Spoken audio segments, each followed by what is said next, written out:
Cerita ini awalnya tahun 2011 saya punya usaha pakaian jadi lah di pasar gitu kan. Saya jualan di pasar di daerah itu buka seminggu sekali. Jadi setiap hari itu keliling. Kebetulan saya punya di 5 pasar, saya punya tempat kios di 5 pasar dan 2 hari digunakan untuk pre sama buat belanja itu. Banyak kiosnya ya? Alhamdulillah waktu itu sempat juga menginjak masa kejayaan. Usaha saya maju, usaha saya berhasil. Nah di pasar, saya kan orang baru gitu kan. Saya orang baru di pasar, jadi belum tahu situasi pasar, pelanggannya kayak gimana atau cara berjualan di pasar kampung itu seperti apa. Nah kebetulan saya punya tetangga pasar itu. Nah dia itu baik orangnya gitu, bijaksana ngajarin saya berbagai hal tentang di pasar, tentang harga, tentang pelanggan, dan kebetulan kiosnya hampir berhadapan sama saya. Dan saya anggap dia itu kakak saya anggap dia itu abang saya karena kita juga dekat. Kalau saya ada sedikit masalah saya sering ngobrol sama dia. Dagangnya apa itu? Dagang pakaian jadi, Mai. Sama? Iya sama dagang pakaian jadi juga. Jadi satu deretan kios itu semua pakaian jadi semua gitu. Jadi kita satu profesi, kebetulan seorang baru, akhirnya dia banyak ngajarin saya. Ya alhamdulillah punya teman baru gitu kan, walaupun kampungnya agak jauh dari kampung saya gitu. Cuma itu bertahan selama kurang lebih 3 tahun, Mai.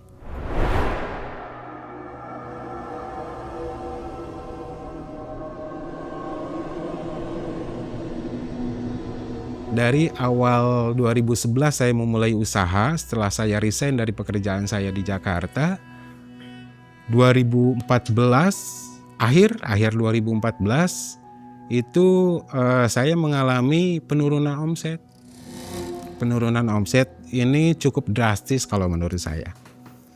Karena apa? Dari omset yang satu pasar itu bisa jutaan, ini cuma ratusan ribu. Bahkan nggak laku sama sekali, sepotong pun itu nggak laku. Akhirnya kan yang namanya biaya operasional di pasar itu kan tetap ada ya, mulai dari karcis pasar, uang kebersihan, listrik, parkir, biaya tukang panggul dan segala macam itu dari satu kali pasar itu lebih dari 100 ribu.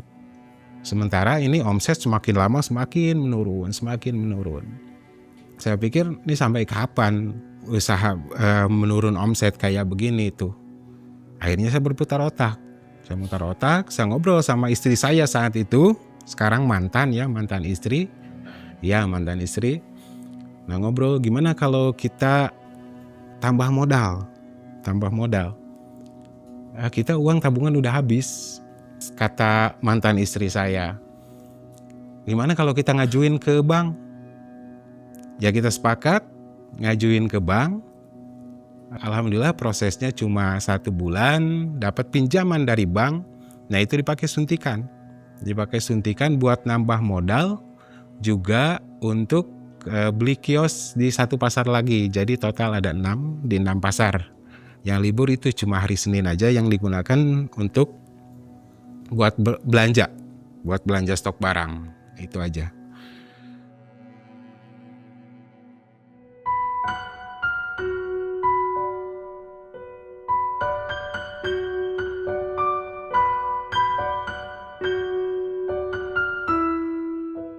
Saya datang nih ke teman saya, nama udah saya samarkan ya. Semua nama-nama toko di sini udah saya samarkan. Sebut saja Mang Ujang namanya. Nah saya datang ke Mang Ujang ngobrol, Mang kok usaha saya begini? Usaha saya kok menurun drastis. Bahkan cuma 1 potong laku dalam 1 kali pasar. Padahal saya udah nambah modal dan itu hasilnya nihil. Barang nambah, secara otomatis harusnya ada perubahan. Nah ini enggak. Nah kata Mang Ujang ini katanya itu biasa di pasar. Ya saya juga berpikir kayak begitu kan. Yang namanya usaha pasang surut itu seperti biasa gitu. Udah Padahal nggak pasar anu ini lagi. ramai ya. Ya, pasar rame. Jadi orang cuma lihat aja begitu. Cuma lihat ada yang cuma ini kan barang sama ya. Barang sama yang ada di kios saya, ada di kios seberang juga sama. Tapi ketika saya tawarkan harganya, dia langsung pergi. Ketika ke kios sebelah, dia tawarin harga, langsung berani cuma nawar sedikit gitu. Itulah kejanggalan. ya? Ya, kejanggalan-kejanggalannya. Dan bukan cuma itu, Mang Ei. Ada beberapa kejanggalan yang mungkin kesalahan saya abaikan gitu. Saya nemuin beberapa hal aneh di kios saya, di beberapa pasar. Ada kayak tanah merah yang ditaburin di lantai gitu kan. Saya nggak berpikir negatif waktu itu. Percaya nggak percaya sih sama hal-hal seperti itu. Tapi memang nyata sih ada terasanya gitu. Ada juga saya nemuin puntung rokok, Mai.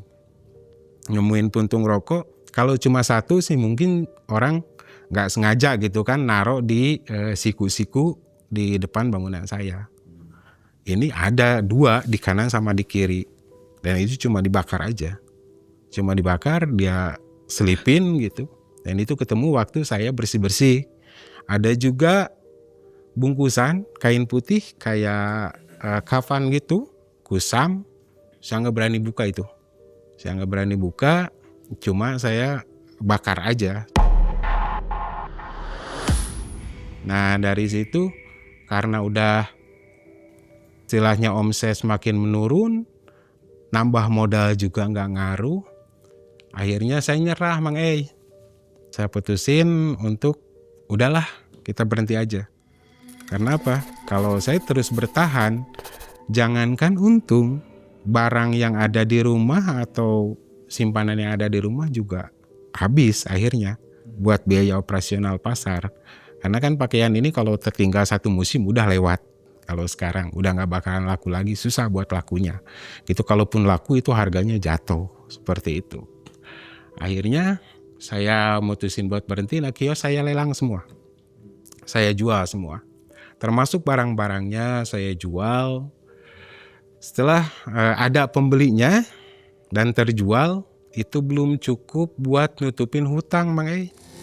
Itu nggak cukup. Masih ada hutang dan nominalnya lumayan besar. Masih ada seperti angsuran ke bank, angsuran kendaraan, dan lain-lain, belum lagi kebutuhan rumah tangga gitu. Akhirnya saya kerja serabutan. Mulai dari kuli bangunan, saya kuli bangunan di proyek, saya jadi calo, saya jadi tukang ojek. Apa aja yang bisa saya kerjain yang kira-kira menghasilkan itu saya kerjain. Nggak pilih-pilih saya. Tapi itu tetap nggak mampu buat nutupin kebutuhan saya. Jangankan untuk ngelunasin hutang, untuk kebutuhan sehari-hari juga istilahnya kurang. Suatu saat saya ketemu sama teman saya, Mang Ei. Teman saya kecil di kampung saya, di kecamatan. Saya ngobrol, ya ceritalah sedikit cerita. Ya udah katanya, kalau begitu mulai lagi usaha baru, kita jualan obat herbal. Saya udah berhasil katanya. Saya tertarik dong, kira-kira modalnya berapa? Ya kurang lebih sekitar 3 juta katanya. Tapi ini lumayan menjanjikan. Kita belanja, katanya kita juga dapat poin. Terus kita bisa ngambil keuntungan juga dari dagang tersebut, dari produk tersebut. Ini semacam multi level marketing gitu. Akhirnya saya cari modal lah, Mang Ei. Saya dapat nih modal. Saya berangkat ke Sukabumi, ke kampung-kampung di Sukabumi. Saya jualan itu. Itu selama 1 minggu. Akhirnya saya berhenti di hari ke-6 itu saya berhenti di musola istirahat. Saya istirahat di musola. Saya sholat asar waktu itu.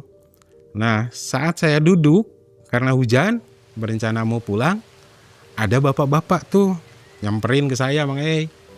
Nah akhirnya dia ngomong kayak begini katanya, Jang dari mana? Saya bilang saya dari Bandung. Lagi ngapain katanya? Saya jualan. Oh katanya. Dia tuh seolah-olah tahu gitu. Oh kamu ini lagi bingung katanya. Ujang ini lagi bingung, lagi kesusahan, mungkin terlilit hutang atau rumah tangga lagi kacau katanya. Saya nggak berpikir bahwa dia tuh orang sakti atau apa ya. Mungkin karena dia lihat saya lagi kebingungan, mungkin baca dari situ. Daripada bingung-bingung, udah Bapak kasih solusi katanya. Di kampung seberang lumayan jauh dari sini, nanti Bapak kasih alamat. Itu katanya ada semacam kuncen. Ada semacam kuncen yang bisa ngebantu. Itu ngebantu seperti apa Pak? Saya bilang. Semacam pesugihan atau apa? Oh bukan, katanya ini lebih ke penarikan dana goib.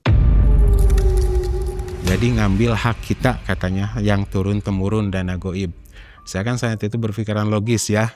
Saat itu masih istilahnya masih berpikiran logis.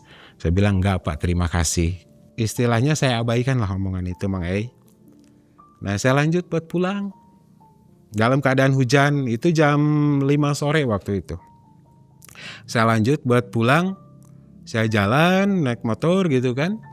Saya tahu di depan ada jembatan. Ada kali lumayan besar. Nah ketika saya jalan di situ ada nenek-nenek. Jika saya jangan berhenti, saya berhenti aja. Saya tanya kan, Nini dari mana? Hujan-hujan begini. Habis nengok cucu, mau numpang ke kampung depan. Dia tuh nggak minta persetujuan saya atau saya iyain atau gimana. Dia tuh tiba-tiba naik aja ke motor saya. Naik ke motor kayaknya enteng banget gitu kan naiknya. Motor saya lumayan tinggi saat itu. Naik, ya udahlah. Saya pikir nolongin nenek-nenek renta kayak begitu. Sekali ibadah aja. Saya jalan, nih nggak ngomong sama sekali Mang Ei. Nggak ada kita perbincangan. Waktu itu motornya apa? Bison, motor Bison kan lumayan tinggi ya. Tinggi ya. Lumayan tinggi Tapi juga. nenek ini lancar Ya, naiknya. kayaknya enteng banget naiknya gitu. Padahal dia pakai kayak semacam sarung gitu yang dililitin gitu. Ini udah aneh di situ ya. Di situ udah aneh, cuma saya nggak berpikir macam-macam Mang Ei waktu itu. Saya lempeng aja pikiran saya. Mudah-mudahan selamat aja gitu. Saya nggak berpikiran yang aneh-aneh. Nah beberapa puluh meter ke depan, karena siangnya udah saya lewatin kan jalan itu, saya tahu di depan tuh ada kayak kebun bambu. Kebun bambu ini. Jadi kayak ada lorong gitu. Nah saat saya masuk ke lorong bambu itu kan udah gelap Bang Ei. Nah Nini ini narik saya. Si Ma ini katanya, Jang, udah Nini turun di sini aja. Saya bilang, Nini nggak salah turun di sini. Ini kan bukan kampung. Saya tanya gitu Mang Ei sama Nini tersebut katanya. Dia bilang sambil jalan ke samping kiri saya, ke depan motor, dia bilang, memang ini tempat tinggal Nini gitu. Udah ngomong gitu, dia tuh jalan, tapi jalannya tuh kayak ditarik seling gitu, kayak terbang. Kayak terbang, dia naik, tiba-tiba ada di pohon bambu. Dan itu tepat kesorot sama lampu panjang dari motor saya. Sorot ada di atas dia. Sambil ketawa.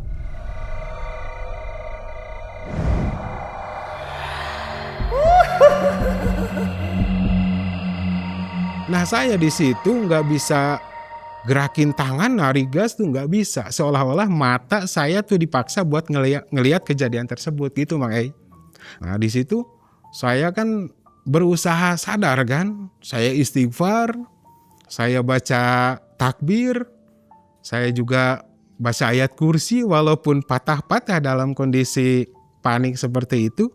Ya akhirnya nenek tersebut atau makhluk tersebut ngilang. Saya baru bisa jalan lagi. Saya jalan beberapa kilometer di depan, saya ketemu perkampungan karena kurang lebih udah lewat waktu maghrib waktu itu. Saya berhenti di sebuah masjid, saya istirahat, sholat maghrib sambil nenangin diri. Mungkin lebih tepatnya karena ketakutan Mang Ei. Gemeteran juga ketakutan. Saya istirahat di situ. Selepas Isya saya putusin buat berangkat lagi, ngelanjutin perjalanan pulang. Karena ini kan perjalanan pulang dari tempat saya, dari Sukabumi ke kampung saya, pelosok Sukabumi tepatnya, itu jauh banget. Mungkin sekitar 5-6 jam. Apalagi perjalanan malam dalam keadaan hujan. Masuk jalan provinsi, saya terus dalam keadaan hujan, saya nggak berhenti itu karena ada perasaan nggak enak dalam hati. Masuk ke daerah sepi, ini sepertinya udah masuk ke Kabupaten Cianjur. Jadi sepi, di sini hutan, banyak pakis, alang-alang, segala macem. Saya nggak tahu udah jam berapa itu. Nah, saya jalan terus, nah tiba-tiba motor saya goyang. Ini kenapa lagi saya pikir kan? Wah ini pasti ban kempes. Saya periksa, saya turun standar periksa, ternyata betul. Ban belakang motor saya itu kempes makanya. Dan itu keadaannya lagi hujan. Di tempat sepi. Ke belakang juga jauh ke perkampungan. Ke depan saya nggak tahu berapa ratus meter atau berapa kilo. Jalan yang harus saya tempuh untuk masuk perkampungan minimal ada tambal ban. Akhirnya saya istirahat, saya putusin istirahat, saya standarin motor, saya duduk samping motor. Sambil saking capeknya, saya ketiduran di situ. Saya peluk lutut saya, hujan semakin gede. Saya nggak berusaha untuk neduh karena mau neduh di mana, nggak ada tempat berteduh. Semuanya itu yang ada gelap. Sini hutan, ada juga kebun warga, saung juga nggak ada. Entah berapa lama saya ketiduran di situ. Tiba-tiba ada yang bangunin saya, Mang Ei. Nepuk saya 3 kali di sini. Di bahu saya sebelah kanan ditepuk. Jang bangun. Jangan tidur di sini. Jelas banget suaranya itu suara bapak-bapak. Dan suaranya suara agak tua gitu ya, bukan anak muda. Saya bangun. Dalam hati ini alhamdulillah ada orang yang mungkin bisa bantu saya dorong motor atau mungkin ngajak ke rumahnya supaya bisa nolongin saya di perjalanan itu. Saya lihat kiri kanan nggak ada Mang E. Nggak ada siapa-siapa. Saya lihat kiri kanan semua sampai saya panggil Mang E. Itu nggak ada. Akhirnya saya baru sadar di situ, oh ini hutan. Mungkin ada penghuni di situ yang nyelamatin saya atau nolongin saya supaya saya jangan ketiduran di situ. Mungkin ya, saya berpikir ke arah situ, positif aja. Akhirnya saya paksain dorong motor tuh Mae. Dorong motor, saya nyalain motor, nggak saya naikin karena ban belakangnya kempes kan. Entah berapa ratus meter saya jalan. Mungkin perasaan lebih dari 1 jam. Dan itu nggak nemu perkampungan. Tiba-tiba kira-kira jarak sekitar 50 meter atau lebih di depan adalah lampu kelihatan di pinggir jalan. Alhamdulillah saya bilang. Mungkin saya bisa numpang istirahat di situ. Nah pasnya lagi begitu saya sampai ke situ itu tambal ban Bang E. Saya berhenti. Saya parkir motor pas di halaman tambal ban tersebut kecil, cuma ini jauh ke sana sini tuh jauh. Secara logika kayaknya nggak mungkin ada tambal ban di tempat seperti itu gitu kan. Saya ketok-ketok terus pintunya, Assalamualaikum, saya minta tolong begini, saya bilang motor saya kempes. Saya bukan orang jahat, saya cuma mau minta tolong buat nambal ban. Sekitar 10 menit akhirnya keluarlah bapak-bapak. Dia cuma ngeliatin saya dari atas sampai bawah, Mang E. Ngeliatin gitu, nanya dari mana katanya. Bahasanya kaku, kayak bukan orang Sunda gitu. Dari mana? Saya dari Sukabumi, mau perjalanan pulang, saya bilang ke Bandung Barat. Kenapa? Ban saya kempes, saya bilang. Kalau bisa diganti aja bannya. Ini kan ban tubles katanya nggak bisa, tambal aja katanya. Oh ya udah, ditambal lah sama dia. Beberapa menit selesai, walaupun saya harus bayar lebih di situ, lebih dari biasanya. Ya juga malum karena itu kan kondisi malam juga ya.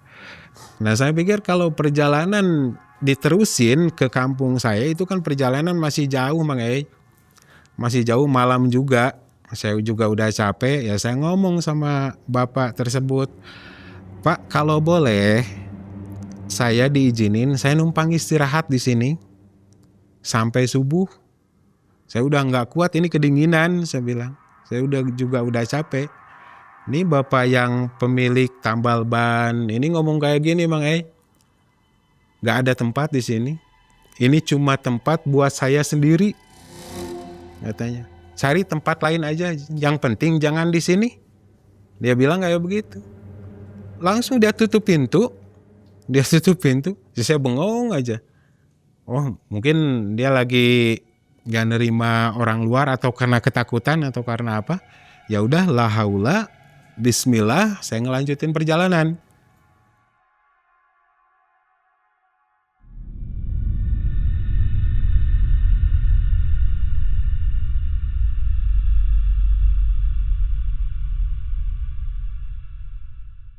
Dan nerusin perjalanan, alhamdulillah itu nggak ada masalah apa lagi, nggak ada kendala di perjalanan walaupun banyak hutan sepi yang saya lewatin untuk sampai ke kampung saya, kampung istri saya lebih tepatnya, karena saya juga akan ngelewatin perkebunan teh yang lumayan panjang karena daerah tersebut kan dikelilingi sama perkebunan teh. Nyampe ke rumah saya itu sekitar 2:30. Itu sepi, keadaan rumah yang namanya malam pasti sepi. Saya ketok-ketok, nggak ada orang, terus nggak ada sautan dari dalam. HP saya mati mungkin karena kehujanan atau apa. Akhirnya saya ingat biasanya kalau kita kan hampir setiap rumah punya tempat rahasia buat nyimpen kunci Mang Ei ya. Nah, ini kalau nggak di bawah keset, biasanya di bawah pot bunga. Nah itu juga saya coba lihat di bawah pot bunga, ternyata ada kunci. Begitu saya buka ke dalam, itu sepi, nggak ada. Istri saya itu nggak ada. Saya bersih-bersih diri, mandi. Setelah itu begitu masuk kamar, itu sekitar jam 3 lebih, saya mau istirahat. Di kamar tuh saya pikir kan istri saya mungkin lagi nginep di rumah orang tuanya, di rumah mertua saya. Nah ada kertas, di situ ada tulisan. Tulisannya kayak begini, aku pergi, jangan cari aku. Kalau bisa buat surat cerai, lalu dititip ke paman saya katanya. Dan itu cuma segitu tulisannya. Udah saya lemes Mai. Besoknya saya coba cari di rumah mertua saya, di rumah adik ipar, dan itu nggak ada yang tahu. Itu alasannya kenapa ya? Ya karena faktor ekonomi. Karena awalnya kan saya bisa menghasilkan gitu tiap hari. Nah ini tiba-tiba usaha saya mulai bangkrut dan kebutuhan rumah tangga nggak tertutupi, kebutuhan rumah tangga itu. Jadi istri saya milih buat pergi gitu. Nah setelah itu saya ketemu lagi sama Mang Ujang ini, yang teman saya di pasar ini. Ayo kemana aja katanya. Oh saya dari Sukabumi, coba usaha baru, begini saya bilang. Oh katanya pantesan lama nggak ada. Saya cerita lah sama dia, curhat istilahnya, karena dia kan teman dekat saya. Istri saya minta cerai, istri saya minggat dari rumah. Saya bilang, dia dengan bijak bahasanya, ya udah, kalau dia udah nggak mau jangan terlalu dipaksain, karena sesuatu yang dipaksain nggak bakalan benar ke depannya katanya. Kalau bisa kamu temuin salah satu sesepuh lah, ada di kampung sebelah. Alamatnya ini ya saya tahu kan, masih daerah itu juga, cuma beda desa aja. Akhirnya saya datang ke situ, yang akhirnya saya sebut ini Abah ya, nama udah saya samarin Mang Ei. Ya, saya konsultasi sama beliau. Dari mulai awal saya dagang sampai mengalami kebangkrutan. Katanya kata si Abah ini, oh kamu ini kena guna-guna. Usaha kamu kena guna-guna dari pesaing bisnis. Oh gitu bah, ya udahlah, mau diapain lagi, orang usaha saya juga udah bangkrut Mang. Saya nggak berpikir terlalu jauh ya. Saya udah nyerah lah istilahnya, karena saya juga udah capek mikirin kebutuhan, mikirin segala macam. Nah akhirnya saya sering tuh ke rumah si Abah. Saya istilahnya merasa nyaman, merasa nyaman. Akhirnya ngobrol sama si Abah, katanya kalau nggak ada kerjaan, mau nggak jadi sopir pribadi, jadi sopir ojek pribadi Abah? Oh mau bah, saya bilang. Kemana bah? Ya kemana aja, katanya kalau ada panggilan atau misalnya ada kebutuhan mendadak, ada harus berangkat mendadak, mau nggak? Ya udah, katanya si A stay di sini aja, katanya di rumah Abah. Abah bayar tiap hari kok, bayar tiap hari, makan, rokok, kopi, tanggung jawab Abah, katanya. Kebutuhan motor tanggung jawab Abah. Ya mulai dari saat itu Mang saya tuh sering ngantar si Abah. Kalau ada panggilan buat si Abah ngobatin, saya nganter. Nah ada satu saat saya tuh dibawa ke Lembang, lebih tepatnya itu saya nggak tahu pastinya apa udah masuk ke Kabupaten Subang atau masih di Kabupaten Bandung Barat. Yang jelas ini udah sekitar perbatasan Bandung Barat sama Subang ya, di situ. Saya dibawa ke sebuah gubuk dan itu posisinya jauh Mang agak di pinggir hutan. Rumahnya juga lumayan terpencil dari perkampungan yang banyak gitu. Rumahnya itu cuma satu, gubuk. Saya pertama ngantar ke situ asing kalau menurut saya. Asing karena apa? Baunya itu kayak bau-bau kemenyan, madat, bunga-bunga kayak begitu. Saya nggak mau tanya atau cari tahu. Karena kan tugas saya hanya jadi tukang ojek pribadi dia buat ngantar si Abah tersebut. Saya paling nyari perkampungan yang terdekat, saya tidur di musola karena kan di situ bisa 2 atau 3 hari Mang Balik lagi ke si Abah, ke rumah si Abah dan selalu seperti itu. Nah, di sini di rumah si Abah ini selalu banyak orang Mang Banyak orang. Dari yang saya dengar dari pembicaraan mereka itu dari semua latar belakang ya. Ada kaum-kaum intelek lah, orang-orang berpendidikan, ada juga dari kalangan yang mungkin pemuka agama kayak begitu kan. Cuma dari pembicaraan mereka, karena saya ada di situ walaupun gak gabung sama mereka, ada di lingkungan rumah, saya dengar pembicaraan yang diomongin tuh nominal uang. Cairnya kapan, nominalnya berapa, apalagi yang dibutuhkan. Dan itu setiap kali saya di situ, obrolan itu seperti itu. Siklusnya itu berputar aja. Yang diomongin itu nominal uang berapa miliar katanya. Cairnya kapan. Akhirnya saya tahu waktu saya diajak ke rumah gubuk tersebut. Saya berangkat lagi ke situ. Saya dipanggil sama Kuncen kalau bisa dibilang. Nama juga udah saya samarin, insya Allah aman. Saya sebut saja Aki ini. Saya dipanggil buat ke dalam. Nama siapa katanya? Nama saya Atur. Udah berapa lama ikut ke sini sama si Abah? Saya bilang ini kali keempat saya ikut. Oh, kalau begitu kamu udah resmi masuk ke kelompok kami. Saya bilang kelompok apa? Saya berpikir kan kelompok apa? Ya kelompok untuk mencari dana goib tersebut. Oh saya bilang enggak, terima kasih Ki. Saya cuma tukang ojek kok. Tugas saya cuma ngantar si Abah. Oh enggak bisa. Kamu udah hampir tahu semuanya. Semuanya. Jadi kamu harus gabung ke kelompok ini. Dan nanti jika uang ini sudah cair, kamu akan mendapatkan bagian dan nominalnya itu lumayan besar Mang Katanya saya itu kebagian sekitar 200 juta.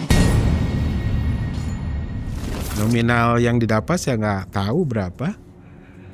Nah malam itu saya seolah-olah dipaksa untuk ikut ritual Mang Saya disuruh masuk ke sebuah ruangan, itu ruangannya ukuran 2 kali 2 meter ruangannya, dan di dalam itu ada ornamen-ornamen yang menurut saya berbau mistis ya. Karena ada lukisan di situ, lukisan besar. Ada 3, ada juga patung-patung dari tokoh pewayangan. Nah, dia pakai lampu redup kayak ultraviolet gitu. Ruangannya kecil, pengap. Di situ bau kemenyan, bau yang menurut saya asing itu ada semua di situ. Nah, saya disuruh ngelapalin mantra sama si Abah. Saya di belakang si Abah di depan. Di situ ada altar. Nah, di situ ada bakaran-bakaran. Menurut saya kan ini mantra nggak ngerti saya, dan saya nggak mau ngucapinnya, takut salah gitu kan Bang Ei. Akhirnya saya diem aja tuh. Si Abah ngelapalin mantra tersebut, saya diem. Katanya sekitar 2 jam setelah kita ada di dalam, katanya uang itu bakalan cair, bakalan turun. Nah, mungkin lebih dari 2 jam karena saya pegel juga, kebelet juga, itu belum ada juga reaksi. Akhirnya saya ngomong berbisik, bukan dalam hati, agak berbisik. Saya ngomong agak kasar waktu itu. Mana setan yang mau nganterin duit, saya bilang. Mana jin yang mau nganterin duit sampai jam segini belum datang juga. Bohong ini kali, saya pikir. Bohongan ini. Dikerjain nih kayaknya di sini gitu, mana lapar lagi, saya bilang. Udah gitu Bang Ei, di samping kanan saya tuh ada kayak bayangan yang lumayan gede, dan itu natap ke saya. Tiba-tiba saya ditempeleng. Ini kuping saya sama pipi saya, dan itu berasa banget sakitnya. Kalau udah ini kayak denger petir kayak gitu. Nah, saya pingsan. Udah gak sadar apa-apa tuh Bang Ei.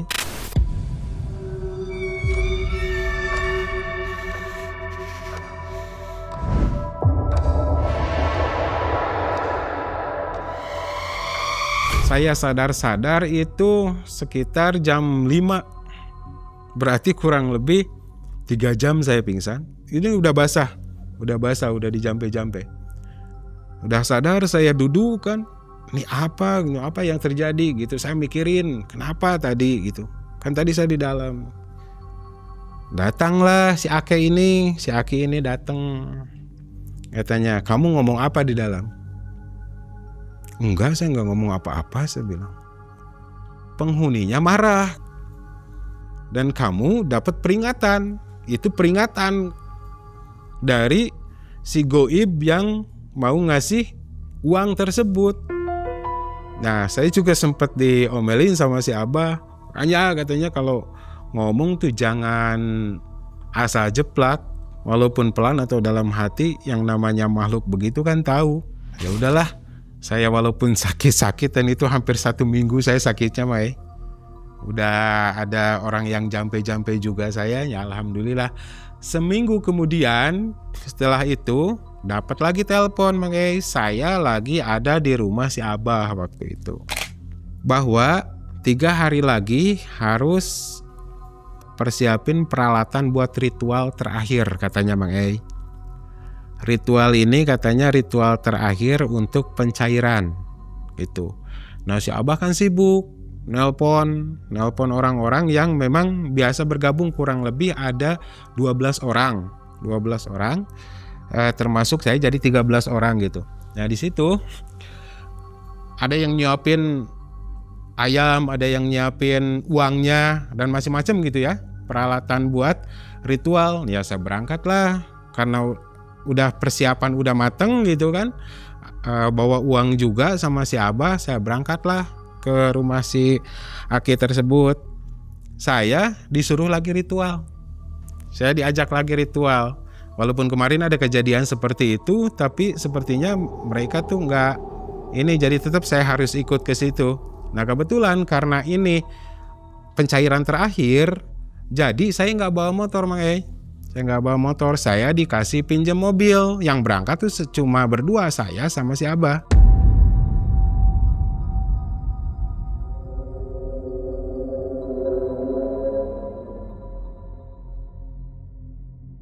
Sampai di sana ritual itu dimulai sekitar pukul 11 malam. mulainya ya, ritual. Saya masuk lagi ke dalam setelah persiapan ritual semuanya. Gak lama kemudian, 1 jam mungkin ya, gak lama Mang, 1 jam udah di situ, tiba-tiba itu ada kayak banyak angin.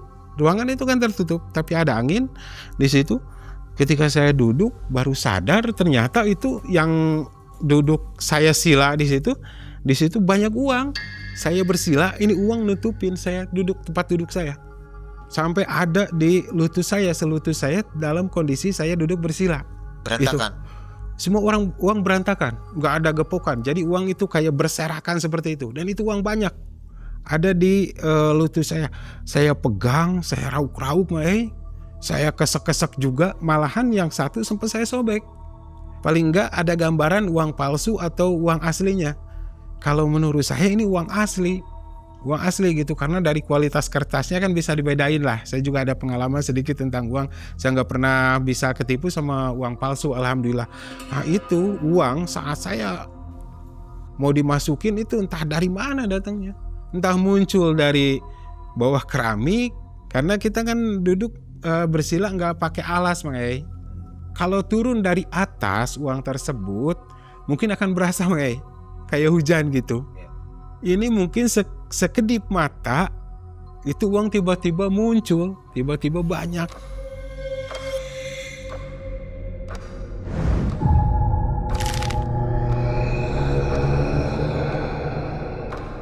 Baunya bau bank. Baunya bau bank. Uangnya bukan uang lecek, Mang. Ya. Bukan uang yang bekas pakai. Uangnya uang masih lurus semua, masih keras semua, bukan yang pernah beredar gitu. Wah, ini uang semua, saya bilang. Nah, diketroklah dari luar, masukin ke dalam karung katanya. Di situ ada karung 2, karung goni yang ukuran kacang tanah ya, kacang tanah 50 kilo. Itu uang dimasukin semuanya. Si Abah pegang 1 karung, saya pegang 1 karung, saya masukin, saya jejel, udah gitu diikat atasnya. Pakai tambang yang dibuat dari sabut kelapa, diikat atasnya. Nah di situ saya bukan karena serakah, tapi saya bilang masih banyak uang ini. Saya pegang-pegang, saya masukin kantong kiri kanan saya, kantong belakang saya masukin.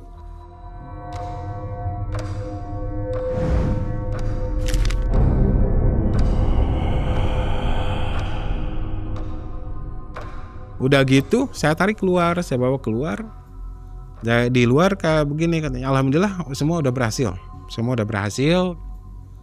Mana kunci motor kamu? Kata si Aki ini. Kenapa kunci motor, Ki? Saya bilang, saya kesini nggak bawa motor, saya bawa mobil. Oh, kenapa kamu bawa mobil? Siapa yang nyuruh bawa mobil? Ya logikanya begini, karena ini kan pencairan, bawa uang segini banyaknya nggak mungkin dong saya bawa motor. Kalau bawa mobil, makanya kan lebih aman kita dimasukin ke dalam. Oh, saya nggak nyuruh katanya. Itu keluar dari aturan yang ditetapkan sama goib di sini, karena motor kamu itu yang udah ikut berjuang selama ini buat ritual ini. Kamu saya kasih waktu katanya 1 jam agar istilahnya motor itu bisa nyampe di lokasi tersebut. Itu kan hal nggak mungkin, karena dari kecamatan ke ujung kecamatan Lembang itu jaraknya kan lumayan jauh, perjalanan bisa 2 jam lebih. Ini dalam waktu 1 jam itu motor harus ada.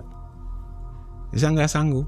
Akhirnya ritual tersebut dinyatakan gagal, dan uang tersebut harus saya masukin lagi ke ruangan tadi. Saya buka talinya, saya lemes, saya lempar uang ke dalam. Keluarin karung udah kosong lagi. Dua-duanya begitu.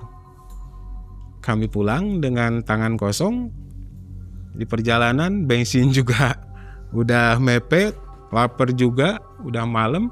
Akhirnya saya ingat, saya tuh sempat ngantongin uang.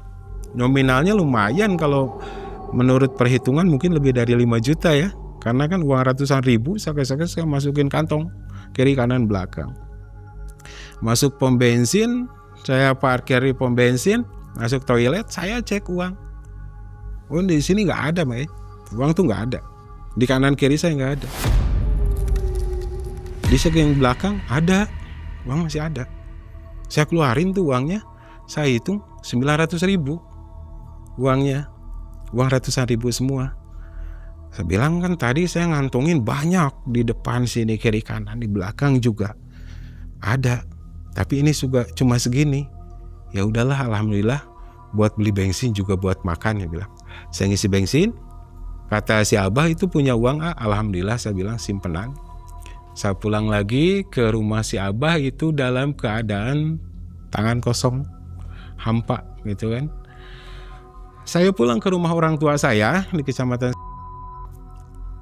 Bapak saya, almarhum bapak saya saat itu masih ada, dia seolah-olah tahu. Nah, saya kena marah lah, saya dimarahin. Pokoknya bapak nggak mau tahu. Kamu harus berhenti, kamu harus keluar dari lingkaran itu. Ini udah sebuah kemusyrikan katanya. Dan ini nggak bisa diterusin. Saya berusaha untuk keluar dari lingkaran tersebut, walaupun agak susah, Mang Ei. Agak susah. Beberapa hari saya keluar dari lingkaran tersebut, dari kelompok tersebut, saya mendapatkan teror-teror goib. Yang pertama, saya lagi tidur kan di kamar di rumah orang tua saya ini. Tempat tidur saya itu digoyang-goyang, Mang Ei. Diangkat, tempat tidur saya itu kayak terbang. Saya ada sosoknya? itu. Ada sosoknya. Walaupun nggak nyata jelas kayak bentuk siluet, kayak bentuk kabut, tapi memang itu berasa banget, Mang Ei. Diangkat itu tempat tidur saya. Terus waktu saya jalan malam-malam naik motor karena ada keperluan, tiba-tiba motor saya tuh kayak keangkat. Ban depan loh, saya kecepatan rendah karena jalan rusak, tiba-tiba motor saya tuh kayak kebalik. Posisi saya di bawah motor yang ada di atas saya. Itu saya luka-luka. Bukan cuma itu saja, ada beberapa kejadian kayak waktu saya pulang dari pekerjaan, saya tuh masuk ke hutan. Padahal saya ingat benar ini jalannya, tapi tiba-tiba saya masuk ke hutan dan itu nggak ada jalan buat motor. Tapi waktu saya masuk, perasaan tuh jalan bagus aja. Ternyata di situ saya masuk di hutan, pohonnya gede-gede dan di situ banyak anak kecil, Mang Ei. Kira-kira usianya SD ya, usia SD. Dia tuh ngetawain sambil nunjuk-nunjuk saya. Akhirnya saya kemalaman di situ sampai tertidur di hutan tersebut. Saya bisa keluar itu sore harinya lagi, dan itu jalannya bukan jalan buat motor, jalan buat orang mau lewat ke hutan gitu, ke perkebunan warga juga, karena di hutan situ masih ada perkebunan warga. Dan yang lebih serem lagi kejadian saya waktu saya pulang dari Bandung saat itu, dari kota. Ketika itu hujan, saya berhentilah di terminal kecamatan gitu kan, terminal kecil. Itu sekitar jam 11 malam. Pas saya mau pakai mantel hujan, saya lihat di pojok sana rolling ada yang kebuka dan itu rame, terang. Saya lihat ada rumah makan buka. Saya pikir kan, mungkin rumah makan baru yang buka malam, karena di situ jarang ada rumah makan buka malam kan. Seperti biasanya ada rolling kios seperti itu, ada rolling door, ada dari pintu masuk mejanya nempel ke langsung kayak warung bakso gitu, langsung nempel ke dinding. Nah di situ ada yang 4 orang, ada yang 4 gitu. Jadi kurang lebih ada 12 orang yang makan. Nah etalase di depan, jadi pintu masuk tuh samping etalase. Jadi kalau kita udah masuk ke situ, kalau keluar tuh agak nyamping karena ini etalase mepet banget. Saya masuk ke situ, ke rumah makan tersebut, saya pesan makanan seperti biasa, makanan khas Sunda. Saya makan seperti biasa. Awalnya saya nggak curiga atau nggak berpikir macam-macam, cuma ini lama-lama kok berasa juga, Mang Ei. Ini kok sepi, ini kok senyap, saya bilang. Ini harusnya kalau orang makan sebanyak itu adalah suara sendok ke piring atau percakapan mereka ngobrol. Seharusnya ada. Gak mungkin dari banyak orang yang ada makan di situ gak ada yang saling kenal. Semua gak mungkin. Ini semuanya diem Mang Dan makannya itu semuanya nunduk ke meja. Jadi jarak antara piring makanan sama wajahnya itu cuma beberapa senti aja. Saya mulai agak curiga di situ. Saya bangun, saya tanya bayar berapa? Saya bilang, saya bayar pakai uang 50 ribuan waktu itu. Pas saya lihat lagi, semua orang yang makan di situ Mang bareng natap saya. Nengok ke saya, natap semua. Tajam, tatapannya tajam itu semua. Gak ada yang ngomong gak apa. Saya merinding tuh. Saya benar-benar mau lari saya gak bisa. Dan bukan cuma itu, ketika lihat lagi, mereka tuh aneh-aneh wujudnya.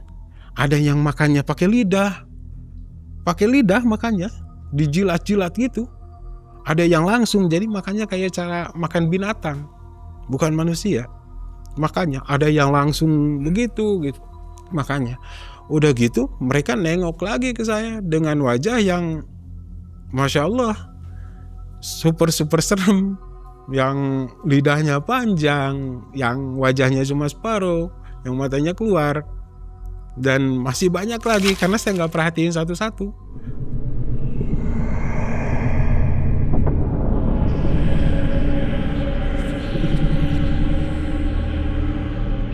Nah, si ibu pemilik warung ini yang waktu itu saya pesen, katanya ini kembaliannya. Saya bilang udah nggak peduli kembalian dong. Saya lari keluar dari situ. Ternyata begitu keluar dari rolling tersebut, jarak beberapa meter itu udah siang Mang Padahal saya inget banget. Saya masuk ke situ kurang lebih jam 11 malam lah. Paling lama saya setengah jam di situ. Seharusnya sekitar jam setengah 12 atau paling lama jam 12. Nah itu ketika keluar saya dari situ, itu keadaan udah terang. Udah terang, mungkin sekitar jam 6 atau setengah 7. Saya lari, nyari motor saya udah gak ada. Karena dipindahin, karena parkir sembarangan. Karena malamnya kan sepi, kalau siangnya kan rame. Saya nyari-nyari motor, ternyata ada di pojokan. Ya saya jalan, saya pulang ke rumah, saya istirahat di situ, saya nggak cerita ke orang tua saya. Akhirnya ya terjadilah ruatan itu. Saya sama bapak saya katanya harus dibersihkan dari energi-energi negatif. Setelah saya keluar dari lingkaran tersebut, gitu. Saya harus bersihkan, ngadain pengajian selama 1 bulan sekali dalam jangka waktu 4 bulan. Dalam jangka waktu 4 bulan itu terus ngadain pengajian sama anak-anak yatim. Ada rezeki sedikit, kita ngumpulin anak yatim, santunan anak yatim, baca-baca doa sama ustadz. Dan alhamdulillah sejak saat itu Mang hidup saya lebih tenang. Teror-teror goib udah gak ada lagi.